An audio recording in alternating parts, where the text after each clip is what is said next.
Yes, I feel very differently about them, and it changed enormously because I didn't really have much of an opinion in the beginning. I'm Australian, and I felt very distanced from it. It felt kind of like a symbolic thing. I always loved the Queen. I didn't really know very much about their inner lives or their working lives or how much responsibility, how rigorous it is, you know. So I started watching The Crown just as a regular viewer, and that's kind of what the show did for me. It kind of opened up that door and made me sort of realize what their lives might look like, and also have a lot of empathy for that.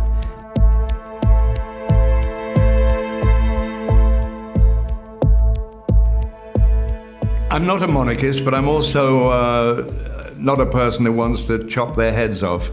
I've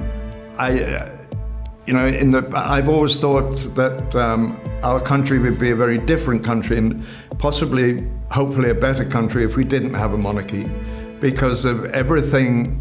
Not this family, but everything historically the monarchy has meant to Britain, in that. It's not about the people. People have been subservient, but I don't hold it against this particular royal family. So I was very happy to take on telling their story and Peter Morgan's version of their story as exploring a family saga. I think I wouldn't say it shocked. Well, I suppose learning about the relationship between the Walesers and the media in the 90s, I didn't really realize how tumultuous that was. I had no idea how difficult it made their lives, how much it was both a tool at times and then one that would backfire really terribly and really hurt individuals and really make people's relationships very strained.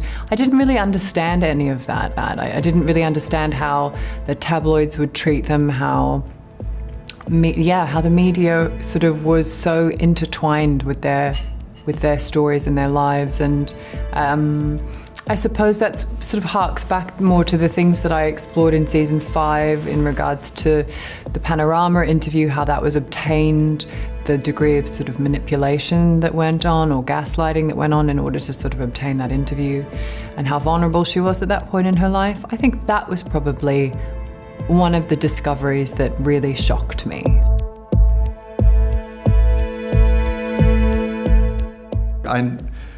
Like other members of the royal family, the Queen Mother, all my life I never heard her speak. Don't know, she never did. She'd come out and wave a bit and that's it.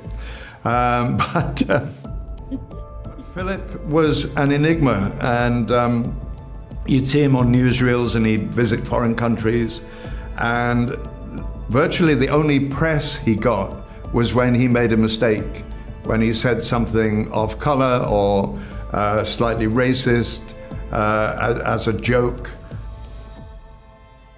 There was nothing shocking, but it was, as you saw in season 5, that his interests lay outside the royal family.